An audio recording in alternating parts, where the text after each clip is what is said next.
하나님 말씀은 구약성경 잠언 15장 1절에서 3절까지입니다. 함께 읽겠습니다. 유순한 대답은 분노를 쉬게 하여도 과격한 말은 노를 격동하느니라.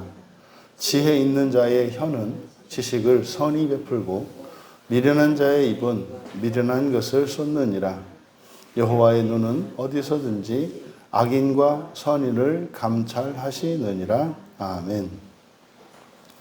유순한 대응과 상처 주는 말이라는 제목으로 말씀의 은혜를 나누려고 합니다. 유순한 대응과 상처 주는 말. 1절에 유순한 대답 이렇게 되어 있습니다만은 이 대답이라고 이제 번역한 단어가 마아네라는 말인데, 이것이 단순한 어떤 질문에 대한 말에 대한 대답뿐만 아니라 이것은 어떤 행동이나 어떤 처우에 대한 그 대응, 그거에 대한 이제 반응을 나타내는 말입니다. 그래서 유순한 대응이라고 설교의 제목을 붙인 겁니다. 그래서 유순한 대응은 분노를 쉬게 한다. 분노를 쉬게 한다. 여기서 이제 쉬게 하다라고 이제 번역한 단어가 회개하다, 돌이키다, 돌아가게 하다는 슈브입니다. 그거에 사역형이 사용되고 있습니다. 그래서 유순한 대응은 분노를 가라앉게 한다라는 말이죠. 그리고 과격한 말 할 때 이 과격한이라고 하는 애체부는 상처를 주는, 그래서 이게 이제 상처입니다. 상처 또는 고통을 나타내요. 그래서 상처의 말, 그러니까 상처의 말, 그대로 직역하면 상처의 말인데 상처 주는 말이겠죠. 상처 주는 말. 상처 주는 말은 노를 격동한다, 알라, 올라가다 라는 뜻이거든요. 그러니까 노를 오르게 한다. 그러니까 화를 오르게 한다. 이렇게 되는 거죠. 그래서 유순한 대응은 분노를 가라앉게 하고 상처의 말은 화를 오르게 한다.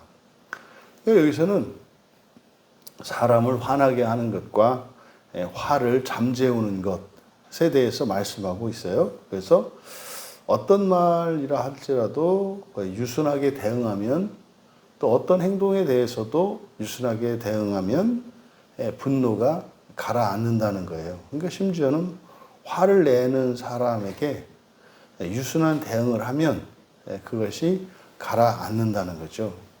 또 반대로 상처 주는 말은 사람들에게 화를 오르게 한다는 겁니다. 그래서 상처를 주는 말과 그거에 이제 반대되는 것이 노를 가라앉히는 유순한 대응인 거죠. 그래서 우리들이 말을 함에 있어서는 상처 주는 말을 삼가해야 하고, 또 설사 다른 이들이 그런 상처 주는 말을 내게 했을지라도 유순한 대응을 한다면 진노를 가라앉히고 화를 누그러뜨릴 수 있다라고 하는 사실을 가르쳐 줍니다. 화라는 게 뭡니까? 여기서 상반절에서 분노를 가라앉힌다 할 때 이 분노는 열을 나타내거든요. 열나는 겁니다. 그래서 분노할 때 열이 막 오르는 거예요. 그래서 몸이 막 화가 날 때 몸이 뜨거워지는, 그걸 말하는 거고, 그리고 하반절에 끝에 나오는 이건 이제 코를 의미하는데 콧김이 나오는 걸 말하거든요. 흔히 말해서 씩씩거리는 이런 모습이거든요. 그러니까 해마라고 하는 것은 화가 났을 때 우리 몸 안에서 일어나는 변화, 이제 막 열이 올라오는, 그리고 노라고 번역한 이 화는 코에서 씩씩거리는, 콧김을 내는 뭐 이런 모습인 거거든요. 그러니까 겉으로 드러나는 화난 표정을 가리키는 겁니다. 근데 안에서 막 열이 올라오고 얼굴이 막 씩씩거리고 얼굴이 울그락불그락 이렇게 표정이 변하는 이 화라고 하는 것은 뭐다? 우리는 그 화의 이유를 압니다. 화는 거짓 감정, 이 근본 감정이 해소되지 않았을 때 그것이 표출되는 거거든요. 그러면 화가 날 때의 모든 감정의 상태는 미움으로 가득 찬 상태예요. 그래서 우리 마음 그릇이 네 가지 근본 감정을 우리가 공부를 했고, 그래서 성경에서 이야기하는 이 네 가지 근본 감정이 처음에는 뭐 수치심이든 외로움이든 두려움이든 개인에 따라서 상황에 따라서 그게 이제 시작이 되는데, 화가 날 때는 이 개인에 따라서 각자가 가지고 있는 이 허물이 다르거든요. 그러니까 미움으로 시작하든 수치심으로 시작하든 두려움으로 시작하든 이제 화가 날 때는 결국에는 이 모든 근본 감정들이 마지막에 이제 최종적으로 익으면 이게 이제 미움이 된다고요. 미움이 되면 이제 마음 감정 그릇에 꽉 찹니다. 그러다가 이제 그게 화산 폭발하듯이 딱 터지는 거죠. 그래서 화를 내지 말아야 하는 이유가 이 화의 그 마지막 단계가 미움이기 때문에 그래요. 그러니까 미움은 파괴합니다. 관계를 파괴하고 생명을 파괴하고 그 존재를 파괴하기 때문에 화를 우리가 억제해야 되는 거예요. 그래서 화를 내게 하지 말고, 설사 누군가가 화를 내도록 이렇게 충동질을 하고 격동을 한다 할지라도 유순하게 대응함으로써 화를 억제할 수 있다는 거죠. 그건 뭡니까? 세상에 미움이 덜 쏟아지는 거죠. 그러니까 왜 세상이 이렇게 사람들이 화를 많이 내고 그러겠습니까? 미움이 많기 때문에 그래요. 미움이. 그래서 화내는 사회라고 벌써 한 5, 6년 전인가요? 독일에 있는 유명한 우리나라 그 같은 사회학자가 그 책을 써서 막 인기가 있었는데, 그 사실은 이제 화를 낸다라고 하는 것은 그만큼 사람 마음속에 뭐가 가득 차 있다는 뜻이에요? 미움이 가득 차 있다는 뜻이에요. 미움이. 이어 2절에 지혜 있는 자의 혀는 지식을 선히 베풀고 미련한 자의 입은 미련한 것을 쏟느니라. 그래서 지혜 있는 자의 혀, 미련한 자의 입. 그러니까 둘 다 말이죠. 그러니까 지혜 있는 사람의 말, 그리고 미련한 사람의 말이에요. 이게 이제 입과 혀로 나타냈는데, 그러니까 지혜로운 자들의 혀는 지식을 선히 베풀고, 여기 이제 토부의 동사형인 야타부이거든요. 야타부가 뭐 선을 베풀다, 뭐 이런 뜻입니다. 선을 베풀다. 그런데 이게 히필령, 사역형이에요. 그래서 선하게 하다, 뭐뭐하게 하다 이렇게 돼요. 그러니까 지식을 선하게 할 것이며, 그러니까 지혜로운 자들의 혀는 지식을 선하게 할 것이며, 무슨 말입니까? 지혜로운 자들이 하는 말은 자신이 가지고 있는 그 지식을 좋게 한다 이 말이에요. 그리고 반대로 미련한 자의 입, 이 어리석은 캐실이니까 바보, 어리석은 자, 뭐 미련한 자, 그 입 말입니다. 어리석은 자들의 이 입은 어리석음을 여기도 쏟느니라, 여기 이제 솟아나게 한다.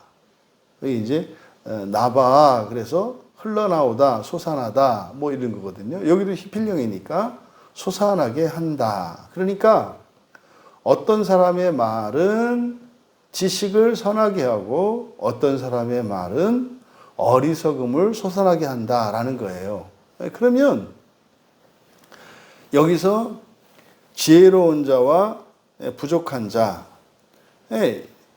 그러면 이 대조를 하고 있는데, 지혜로운 자가 지식이 적고 어리석은 자가 지혜가 많다 할지라도 지혜로운 자의 말은 지식을 선하게 할 것이기 때문에 어리석은 자에 비해서 지혜로운 자가 지식의 양이 적다 할지라도 그 지식을 선하게 할 것입니다. 그런데 어리석은 자는 아무리 지식이 많이 있다 할지라도 그 지식이 쓸모가 없다 이 말이에요. 그러니까 지식을 가지고 있음에도 불구하고 그 지식을 선하게 하는 것이 아니라 오히려 어리석음을 솟아나게 한다 이 말이에요. 그러니까 어떤 말을 해야 될지, 어떤 말을 어떻게 해야 할지, 이런 거에 우리가 마음을 쓰기보다 먼저 무엇에 마음을 써야 한다? 지혜와 어리석음, 그러니까 지혜로운 자와 어리석은 자 되는 이것에 우리가 더 먼저 마음을 써야 하는 거죠. 아무리 이 어리석음을 고치지 않고 이 어리석음에서 벗어나지 않는다면 아무리 많은 지식을 가지고 있다 할지라도 그것이 그 사람에게 도움이 되지 않을 뿐만 아니라 오히려 아무리 그렇다 할지라도 어리석음만 더 드러날 것이다. 종종 그런 거 있잖아요. 정말 똑똑하고 그런 사람들인데 말하는 거나 행동하거나 욕먹을 짓을 한단 말이에요. 근데 힘이 있으니까 뭐 사람들이 면전에서 무슨 말을 하진 못합니다만 뒤에서 뒷담을 하고 조롱을 받는 이런 사람이 있는 거죠. 어리석음 때문인 겁니다. 그래서 우리가 마음 써야 하는 것은 어떤 지식이나 말에 신경을 쓰기보다 먼저 우리 안에 있는 어리석음들을 제거하고 지혜로운 자 되는 일에 우선순위를 두어야 한다는 것을 말합니다. 결국 바로 위에서 1절에서 이야기했던 분노를 화와 말의 관계에 대해서 말했는데 결국 지혜로운 자들은 어떻게 한다는 겁니까? 유순한 대응을 함으로써 이런 노를 누그러뜨리는데 어리석은 자들은 어떻게 한다는 거예요? 상처 주는 말을 해서 상대방으로 하여금 화를 내게 하고 자신도 화가 나고 그래서 똑같은 사건에도 어떤 경우에는 그 사건으로 말미암아 두 사람이 더 가까워지고 더 사랑하게 되는 수가 있고 또 똑같은 경우인데 어떤 사람에게는 그것이 서로에게 상처를 주고 서로가 화를 내므로써 두 사람의 관계가 균열되는 일이 일어난다 이 말이에요. 이것이 바로 뭐의 문제다? 어떤 말이나 이것이 아니라 지혜의 문제다. 지혜의 문제다. 그리고 3절에 여호와의 눈은 어디서든지 악인과 선인을 감찰하시느니라. 이건 뭡니까? 그러니까 지혜로운 것과 미련한 것이 말과 이 화, 그래서 우리들이 가지고 있는 지식을 선하게도 하고 아무 쓸모없게도 하는데 그래서 효용적인 가치를 말했지 않습니까? 3절에서는 또 하나의 이유를 말하는 거예요. 여호와의 눈은 어디서든지 모든 장소죠. 그러니까 모든 장소라고 하면은 그는 모든 시간도 포함되어 있는 거예요. 그러니까 여호와의 눈은 모든 곳에 있다는 거죠. 그리고 모든 시간에 있다는 거죠. 그래서 악한 자들과 선한 자들, 우리말은 그냥 악인 선이 되어 있습니다만 복수 형용사로 되어 있어서 악한 자들, 선한 자들입니다. 악한 자들과 선한 자들을 감찰하신다는 거예요. 이게 뭡니까? 우리가 입으로 뱉은 악한 말들, 이것을 하나님이 다 보고 계신다는 거예요. 모르고 지나가는 것이 아니라 다 보고 계신다는 거예요. 그러니까 우리들이 지혜로운 자 되어서 유선한 대응을 하고 과격한 말, 상처 주는 말을 하지 않고 오히려 지식을 선하게 하면서 살아가는 것과 그렇지 않은 것을 하나님이 보고 계신다는 거예요. 보고 계신다는 것은요, 그냥 보기만 한다, 뭐 관중으로서 있는 게 아니라 종말론적으로 하나님은 심판자이시거든요. 그래서 우리가 말하고 행동함에 있어서 언제나 모든 것에서 함께 하시며 지켜보시는 하나님을 의식해서라도 그런 미련한 자와 같이 살 것이 아니라 지혜로운 자로 살아야 할 것임을 말씀하는 겁니다. 그래서 살아갈 때 사람이 아니라 하나님 앞에서 살아라. 이건 사실은 뭡니까? 우리는 사람 앞에서 사는 것이 아니라 하나님 앞에서 살고 있다는 거예요. 사람 앞에서가 아니라 하나님 앞에서 살고 있다는 사실을 잊지 마라. 근데 그 하나님은 공의로우시고 반드시 모든 것에 대하여 보수하시는 하나님. 보수하신다라고 하는 것은 우리가 한 것에 대하여 보응하신다 이 말이에요. 착하고 잘한 것에 대해서는 하나님이 분명히 상과 복으로 갚아주실 것이며, 우리가 악하고 어리석게 한 것에 대해서는 그것에 상응하는 벌과 이런 저주로 하나님이 갚아주신다는 거예요. 이것을 잊으면 안 됩니다. 그래서 우리들이 이 세상을 살아갈 때 사람 앞에서 살게 되면 그때의 상황에 따라 이 화를 주체하지 못하고 상처 주는 말들을 하며 어리석은 자와 같이 살게 됩니다. 그래서 우리가 하나님 앞에서 살아가는 인생인 것을 꼭 기억해야 된다.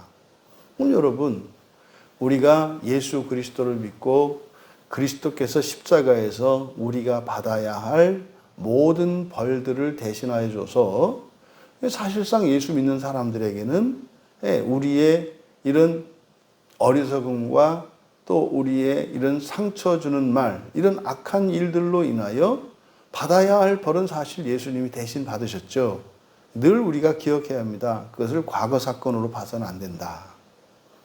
내가 이런 죄를 지을 때마다 마치 대신 예수님이 내가 지은 죄와 그 악한 말과 행동으로 인하여 예수님이 다시 십자가에 올라야 하는 것처럼 우리가 인식을 해야 한다.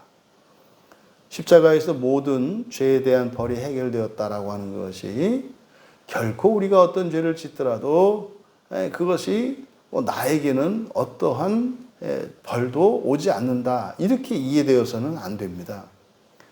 그리스도께서 십자가에서 모든 죄벌을 다 받으신 것은 틀림이 없습니다만 그것을 믿는 사람이라면 우리가 마치 잘못을 했을 때 예수님이 대신 벌을 받아야 하는 것을 믿는 겁니다.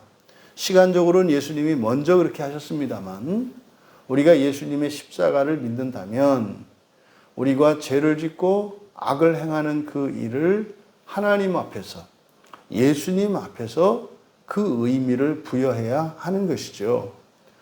그래서 나를 위해서가 아니라 나를 위해 목숨을 내어주신 예수 그리스도를 위해 더욱 지혜로운 자 되어지고, 또 어떤 경우에라도 이렇게 유순한 대응으로 이 세상에 미움이 더 쏟아지지 않도록 화를 잠재우며 또 우리에게 있는 이 지식과 지혜를 선하게 하며 살아갈 수 있는 우리들이 될 수 있기를 주님의 이름으로 축원합니다.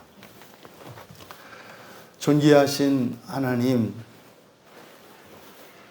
저희들이 억울하고 답답하고 또 너무나 고통스러워서 화를 내지 않을 수 없을 때가 있을지라도 우리들이 화를 내는 그것은 이 세상에 미움을 더하는 것임을 늘 잊지 않고 기억하게 하셔서 이 세상에 미움이 늘어나지 않도록 유순한 대응과 지혜로운 말들로 이 세상의 사랑을 더욱더 증가시키게 하는 그런 그리스도인의 삶을 살게 하옵소서. 또한 저희들이 악한 말을 쏟아내고 화를 낼 때마다 그것으로 인하여 그리스도께서 십자가에서 고난 당하셔야 하는 것임을 늘 잊지 않게 하여 주셔서 더 이상 우리를 위하여 주님이 다시는 십자가에 오르는 일이 없도록 우리들이 회개하고 날마다 거룩한 삶을 추구하며 살아갈 수 있도록 은혜를 더하여 주시옵소서. 감사하며 예수님의 이름으로 기도하옵나이다.